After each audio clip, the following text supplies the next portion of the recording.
Today on Planet Visionaries, I chat with Dr. David Gruber, professor of biology and environmental sciences at the City University of New York. His discoveries include the first biofluorescent sea turtle and engineering soft robotics to interact with life in the deep ocean in an entirely new, non-invasive way. But it's David's Project SETI that has the science world really talking. He's on a mission to translate the communication of sperm whales. Maybe, one day, humans really can talk to the animals. I'm Alex Honnold, professional rock climber and founder of the Honnold Foundation, bringing you stories of inspiring people who are helping to solve some of today's most pressing conservation issues. In partnership with the Rolex Perpetual Planet Initiative, this is Planet Visionaries. I'm David Gruber. I'm a National Geographic explorer, and I'm also the president and founder of Project SETI, the Cetacean Translation Initiative. As a marine biologist for the last several decades, I've gone through a series of animals that I tried to kind of see the world from their point of view. We made a shark eye camera to see the world from the shark's point of view. I got just inspired of like, oh wow, what about sperm whales? And they live a very acoustic world. And there was a little bit known at the time that there was specific dialects among sperm whales. So I was actually at a fellowship at the Radcliffe Institute of Advanced Study at Harvard, and there was a cryptographer across the way, Shafi Goldwasser, and she kind of just encouraged me to like begin to use some of these new tools in translation to looking at whale sounds. And that's how it all started. Then through the Nat Geo community, they introduced me to Shane Garrow, who'd been working for 2 decades in Dominica. He kind of came with us and shared his recordings. And that was kind of the first step wherein we looked through this data. And I think it kind of really opened our minds of like, wow, we have the tools now to really translate animal communication in a new way. One area I was doing before this project was called biofluorescence, of animals in the ocean that take the blue ocean light and convert it into greens, yellows, oranges, reds. We saw that there was this whole way in which marine creatures were living in the ocean and communicating, and we just hadn't known yet. So we're just one species of several million. Our understanding is making it visible for ourselves. David, thanks so much for being here. Tell me about yourself. What do you do? Thanks, Alex. First, pleasure to meet you and be here. And what do I do? I'm a marine biologist and working on a project to translate whale communication. Let's get into it. So what is Project SETI? So we're the Cetacean Translation Initiative. We're the largest interspecies communication project in history now. 50 plus scientists from like 8 disciplines that are all working shoulder to shoulder to basically one goal is to translate what a whale is saying. Are you capable of translating whale communication? I come to this from like decades of working with animals and looking at animal perception. So I think, and I also of building interdisciplinary teams. Like I love kind of putting teams together of people with different skill sets and trying to see what their strong points are. It is working. I'll just short. It seemed really risky. Like I got on a TED stage in 2020 and I was like, we're going to be translating what whales have to say. And then the hard work kind of started. I just put my whole reputation on the line and said that we're going to do something incredibly difficult and challenging, probably like Free Solo-ish. And then I had to do it. So we're kind of still, we're not there yet. In the midst of doing it. Okay, so this might be a silly question, but what is the primary challenge in translating whale communication? The primary challenge is actually getting the information out of the ocean. You mean capturing the whale sounds? Capturing the whale sounds, but they have to be captured. In the context, I guess? In the context. Yeah. Imagine like we're baby whales and we're learning language. So you can't just learn language with no context. Mm-hmm. You're watching, you're picking up one word at a time, you're piecing things together. So we need the same amount of information that you needed as a kid to start learning things. And so how do you capture the context? The context is that's where the robotics comes in and a lot of listening technology.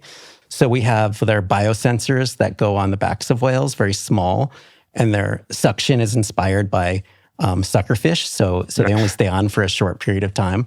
They're designed in Rob Wood's lab, another Nat Geo explorer up at Harvard. And so they go on there, and there's a lot of sensors in this tiny little tag. There's 3 microphones, so you could see that whale that's talking, as well as noticing the locations of the other whales around it. There's also like a gyroscope, so you could see the position, the body position of the whale. And then there's also a depth sensor. So you could hear conversations between whales, and then when it starts diving, you'll know exactly when it starts diving because you have a depth sensor on it. And we're also now putting heart sensors on it too. So we'll be able to like feed the heart sensor into our whale language models that we're making. Would the heart rate data be to try to judge if a whale's, agitated or calm or something while communicating? I mean, what's the heart rate give you? We're not sure what's going to be valuable yet, but having a heart rate gives us an added bit of information. Yeah, and if you're able to capture the data, you might as well, huh? You might as well. See. And so how much progress has Project SETI made so far? I mean, you're collecting a lot of data. How do you interpret that? How do you turn that into language? So first, we needed to understand the fundamental units of how the whales are talking. We need to understand their voices and the way they're putting it together. So, like the equivalent of finding the alphabet or something. Exactly. So last year, we found an alphabet. And do you feel like you successfully found an alphabet? We found... And this is for one species of whale, though, correct? For sperm whales. Yeah. Which is distinct between other species of whale? Or do you feel like there's crossover between the sounds? That's a super interesting question, too, because there's 93, 94 species of cetaceans, which are whales, dolphins, and porpoises. And about 15 of them are these baleen whales, which you might be familiar with, like the humpback whale, that they discovered their singing in the 70s. And we're looking at the toothed whales, like dolphins, orcas, sperm whales, and there are about 70-ish species of them. They go back about 37 million years, the modern cetacea. And the toothed whales and the baleen whales kind of split. So they're different. And now among the toothed whales, which is like dolphins and orcas and sperm whales, like sperm whales are on their own line. So they're kind of alone. And why start with sperm whales then? If they're distinct like that, does that make it easier to isolate their communication away? Or doesn't that mean it's less likely to be similar to all the other cetaceans? No, I think they're like magical. One thing to think about, like how they make sound is kind of cool, is that one nostril rolls over the head over time and becomes a blowhole, and they're using one nostril for breathing. And the other nostril became part of their sound-producing apparatus. So they smack these phonic lips. The sound goes back through the spermaceti oil, bounces off the back of the skull, which is 1/3 of the body, and then goes through these series of waxes. And they could make the loudest biosonar that we know of in the universe, like 230 decibels, louder than an airplane taking off. And they could focus that on a tiny little fish, or they could basically use that sound to interpret the echoes and see the world in the darkness of the sea. They're using it for that, but then on the surface... That's echolocation? That's echolocation. They're making 2 different types of sounds. Echolocation, which is basically like their vision, but they do have good eyes too. And at the surface, they're making these codas to each other, these communicative, stereotypical clicks. Like in Dominica, it's click, click, click, click, click. You'll hear that all the time there. But in the alphabet, we started to see that there's musical elements in there. It could be, there could be an ornament there. So there was tempo, rubato, rhythm, all these kind of musical parameters that formed. They could combine it like humans do things contextually. We could combine things combinatorially. So I went to the mountain and I went to Yosemite, then I went to my van, and then I got to Newark Airport and I rented a city bike. You just keep going on and on. They could do that, or they could say things in a contextual way. So that's where this alphabet was important for us, because it was kind of just like, suddenly we're seeing among what we just thought were simple, like a series of codas, wow, there's a lot more. And then next week, we're going to be sharing that there's actually vowels inside their clicks. And it adds even another level of complexity. So we're just like blown away now by how complex their communication system is. But now we're beginning the big data climb, because we sort of know what we're looking for now, and we could begin to collect the right types of data to really translate. Like the richer the communication seems to become as you learn about it, does that make it easier or harder to, understand what they're communicating to each other? I feel like starting was the hardest thing. I just feel like sometimes you start projects like that where you're like, oh yeah, we can do it, we'll figure it out. And then you start actually doing the work and you're like, oh geez, this is kind of a lot more than we bargained for. Yeah, no, there's terrifying moments. I'm gonna fail. I mean, is there really failure in this, in that respect? Because either way, you've already learned a ton about whale communication. I see the biggest measure of success now is that the fact that you're even asking me what a whale has to say. And the fact that we're having this conversation on a podcast now, I think that the listeners, hopefully, of the show are interested too. And the fact that it's possible to translate, and it's possible that they have a communication system even more advanced than humans. And everything is doable. So everything is there. It's just the motivation to kind of realize that it's important for us to translate the language of the natural world. Like, why have you built your career around that? Like helping humans understand how animals see a world or communicate within the world? I've always starting out with ants as a kid, looking at these tiny little things and seeing how complex they were. And then I read a book by this scientist, E.O. Wilson, that wrote this huge tome on ants. And I was like, wow, this is an adult that made a whole living studying ants. And I got, I want to be that guy. Yeah, I want to be I didn't know that. I didn't want to, I was I had early jobs. I was unloading trucks in a supermarket or pushing the car. I was like, God, I can go and spend my career learning about ant societies. I think that just opened my world to the possibility that was even something I can do. But I also think related to you, I was physical and I loved surfing at the time too. The first time I surfed, it was, this was all I ever wanted to do. I never wanted to get out of the water. And then it was all right, well, I got to make a living. So marine biology. Yeah, I'll do marine biology and, maybe I'll be able to get paid for this. And I think I was also a sensitive kid and had a lot of empathy.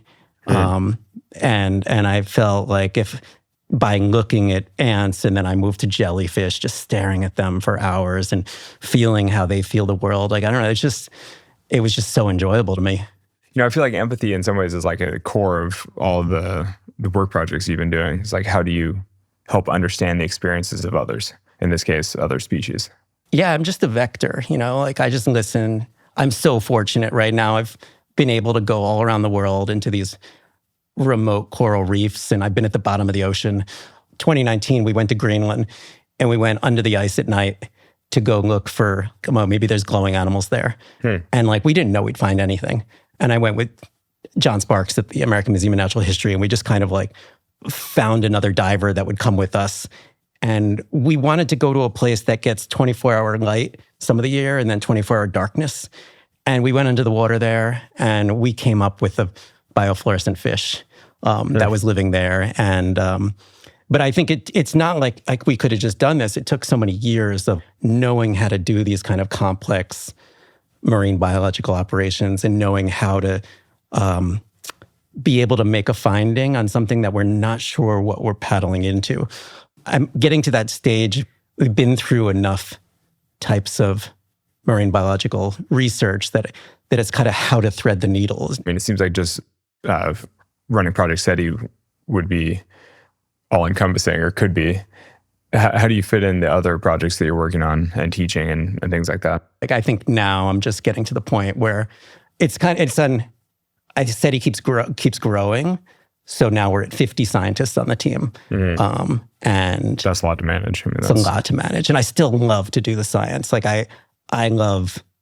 I'm doing this because I love the details of the science. And with science, it's always the devil's in the details. It's getting things through this peer review. Other scientists have to read your work, give it a stamp if they decide it's good enough to publish it. So I love to kind of be in the details, but now it's very operational. We have a field team in Dominica with 8 people that are working every day. There's 3 boats. Our main boat is a sailboat. And those people are collecting data? Collecting sounds and context nonstop. But we've set up also an underwater recording studio. You get a couple sperm whale to come into your studio every day? Do a little jam session? They do a jam session, they're speaking, and now we're beginning to like know each whale just by little signatures in their voices. So you can identify the whales individually? That's what we're working towards. Not there yet. Okay, but close. Or Close. You can see the path there. There's easily a path there. What's the potential to change the human relationship with nature, basically, through this kind of greater degree of communication, greater degree of understanding? Do you think that this type of project has the potential to influence the way humans interact with the natural world? We're seeing all this new technology that's coming out.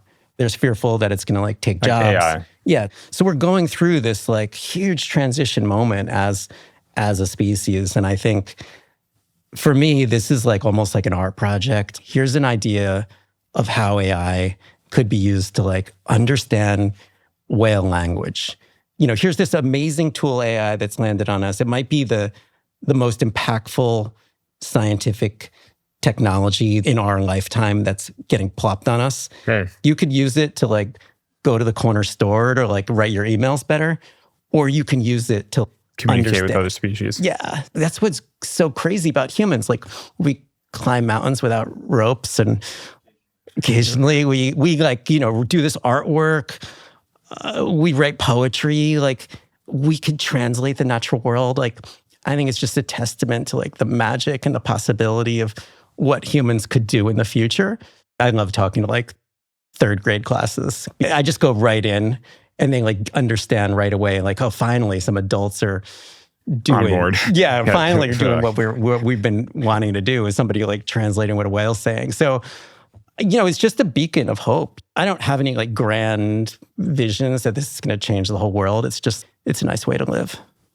This is a total aside, and I don't know if it'll get used, but so Project SETI is obviously a play on SETI, like the search for extraterrestrial intelligence, I assume? Yes. That's homage, okay. yeah. What's on? It's an homage, like we named ourselves after the search for extraterrestrial intelligence because they're like looking outward and we're like looking inward.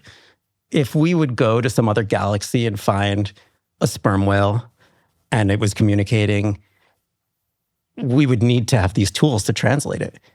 So we're essentially building the tools, even though we're focusing the dealers here. You would use these same tools right now if you found life in another galaxy. You're creating something from Star Trek, like the Universal Translator, things like that. Oh my God, we do have our first translator coming out in December. It's called WHAM, the Whale Acoustic Model. Where Wham, I don't know, like the 80s band, or you speak into it with an audio prompt, and out comes the whale clicks. It works best with like a drummer. If you speak English into it, the model kind of falls apart. But for us, this is really important. This is led by Or Paradis, he's on the SETI theory team. And because it's like the first internet browser, like this is an interface now. You speaking in and out comes whale, but we don't know what it's saying. So it's like, I think for us, it's like a major moment. How does that even work? It could fool the best whale biologists into not knowing what's a synthetic whale sound versus what was coming from the model. It's including all of what we know about the whale communication system and all the sounds we've collected for the first 5 years. And then it's predicting the next. But we had a drummer in New York City play with this. And it was like a very interesting experience because the whale's communication system is very musical. So of course, it's like a very musical feeling to be kind of trying to talk to this whale acoustic model and have it interact with you. Luckily now it's all happening out of the water because we don't know what it's saying yet. Once we get more and more data and more understanding, these models are just going to get better and better and better now. So it's like ChatGPT, 0. I mean, what's the time frame, do you think, for Project SETI? We could go really fast, and just pour $1 billion onto this, or we could go nice and slow and like take our time and just the joy of this project, and I kind of more advocate for taking our time. And it's not a race for us. We're not trying to win a prize. We want to keep asking ourselves, is this helpful for the whale? And I don't want to like introduce some technology that we're going to regret. So we're also working with NYU School of Law, their More Than Human Life project. I heard you came to our event at Atmos, where Cesar Rodriguez Garvito, the lead lawyer for there, is helping us like develop guide rails for this. And we also wrote a law review article, which is like 10 years in the future. We could already translate whale language. How will that impact their rights? So it's also kind of like helping the legal community, like put the flag posts up the mountain. I shouldn't use too many mountain analogies. It's corny. To like help be like, oh, there's this argument or that argument or this argument. Taking our time in the process of translation. Big picture, though, I mean, 50 years from now, do you think that the legal landscape, the way we communicate with the natural world, I mean, do you personally think it'll be totally different? If I would guess, yeah. I think it's cool, like actually you were mentioning like Star Trek and sci-fi. Like so many times we've like created these speculative visions way back before this stuff existed. So I think now is kind of a cool time to like get a lot of artists and speculative writers. What would you want it to look like if we could really communicate with a whale or translate? What would be the best way that would be like helpful for humans and for the whale? I don't know. You just have to imagine that the human relationship with nature would fundamentally change if we knew what other species were communicating to themselves or to us. It would also say something pretty bad if we like could really translate and then we choose not to listen. Actually, I guess the question is, to what extent do you think animals are communicating and how consciously or how, it's like when you start talking about rights and things like that. I don't know. I mean, presumably a lot of other animals are very intelligent. What do you think they communicate about? There's communication. I mean, that's the crazy thing about life is like, we're all communicating, either whether we're like a plant that's looking for the light and trying to be like, hey, I want to be more towards the sun. And then now I was keep looking at these beautiful yellow roses that like, if you look at them under a UV light, you would see these like maybe different patterns that their pollinators would see. So the pollinators could kind of know how to pollinate them. And there was a great scientist that got a Nobel Prize, von Frisch, who figured out the bee waggle dance. And that's kind of cool. Like it was like the bees would do this waggling and they would point, a way that they're communicating to where the food is. And it was like done by just like careful observation in the 70s, I believe. He just watched them waggle enough. Watched them and looking at it and looking at polarized light. So it was like, we didn't even need these fancy tools. Like it just took... But the fancy tools make it happen a lot faster. It's like put in the right hands, Yeah. If you, I don't know if like... Your climbing be any better if we gave you some kind of fancy gear? Well, it depends, because something like that, you're sort of intentionally seeking out the challenge. Yeah. And so, if you have a jetpack or something, it kind of defeats the whole point. Yeah.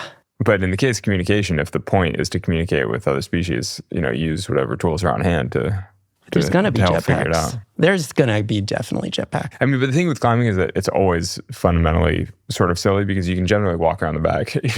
I devoted years to climbing El Cap, and you're kind of like, you can hike up the back in a couple of casual hours on a nice trail. The whole purpose of doing this is to bring the connection to nature closer and to kind of create this possibility of like how humans and all other life could be living together. It's like it still takes people to sort of bring this together and to help communicate with those species. What would you say to somebody who's interested in this and like starting down this path? I think being at the intersection is really interesting because there's crosswinds. Like at this project, we're combining like high tech, like AI, with folks that just study their whole life looking at certain animals. Mm-hmm. So it's sometimes these worlds are not comfortable when you're kind of, these winds are crossing right there. But it's at those kind of uncomfortable places that like some of the most important discoveries are going to be, but it's also about communication as a project in general. Like we have 8 different disciplines working together and like we all speak different types of languages and like we butt heads a lot too. But it's about like leaning into the uncomfortable space and into the uncomfortable challenge of like things that people haven't done before, because I think that's where you're going to find, the teamwork, and that's where we're going to really elevate ourselves. That's where you find the fertile ground, like the uncomfortable places, like where you can make discoveries. Yeah, but then also just enjoy it, I'm doing this because it's like, I love doing very complicated science projects that kind of like help us understand another animal better. So, and I would do this for no money. Yeah, totally. That's when you're in the right line of work, when you do it for free. Yeah. But you're just kind of like, someone pays me to do it, that's even better. Exactly. Yeah, I mean, that's certainly how I feel about climbing. Find the thing for free. I mean, it's kind of like a little tricky because I do that all the time. I always try to I lean into passion. I always try to also bring me back like as my kid self because, the day-to-day grind of interacting in the science community and getting funding and all that. But I'm always like kind of bring myself back to my 10-year-old self. Like, how would they be looking at this project? How would they be trying to translate what a whale's saying? They'd be blown away. They'd be flabbergasted by what you're working on. But yeah, it's important to keep that reservoir and always tap into that. I need to bring my 10-year-old back today and just get so excited that the fact that we're figured out that there's vowels in whales' voices. I think your 10-year-old self would be very proud of what you're doing. It'd be amazing. Yeah, I hope so. I hope he would just be happy that he's just following the dream. And, understanding this Earth is amazing. The life on it's amazing. The history is amazing. The types of communication that we haven't even understand yet. There's dimensions inside dimensions inside dimensions. And, this is all just let's just do it and let's do it with joy and let's do it together. Couldn't say it any better. Thank you, David. Amazing chatting. Yeah, really, really, really pleasure to be here with you. Big thanks to Dr. David Gruber. We will put a link to his work in the show notes. Planet Visionaries is a podcast in partnership with the Rolex Perpetual Planet Initiative and a Sony Music podcast production.